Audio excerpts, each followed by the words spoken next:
నవరాత్రుల్లో 8వ రోజు అవతారం మహాసరస్వతి. సరస్వతి అనగా విద్య, జ్ఞానం, సంగీతం మరియు కళలకు దేవత.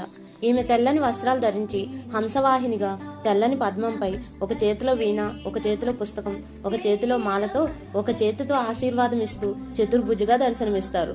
పురాణాల ప్రకారం బ్రహ్మదేవుడు సృష్టిని ప్రారంభించినప్పుడు శబ్దం, వాక్కు, జ్ఞానం అవసరమయ్యాయి. అప్పుడే తన మనసు నుంచి సరస్వతీదేవిని సృష్టించాడు.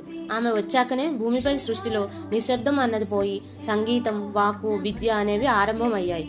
ఈమె బ్రహ్మదేవుని వరించింది. బ్రహ్మ ఈమెకు వాగ్దేవి అని, సరస్వతి అని నామకరణం చేశారు. సర అంటే ప్రవాహం అని, స్వతి అంటే జ్ఞానం అని అర్థం. అంటే ఈమె జ్ఞాన ప్రవాహం అన్నమాట. అలాగే హంసకు మంచి చెడు భేదం తెలుసు కాబట్టి హంసవాహినిగా దర్శనమిస్తారు. నవరాత్రుల్లో ఒకరోజు మాతను సరస్వతిగా జ్ఞానం కోసం పూజిస్తారు. సరస్వతిగా అమ్మను పూజిస్తే ఆమె కరుణ వల్ల మనకు చదువు, సంగీతం మరియు అపార జ్ఞానం లభిస్తుంది.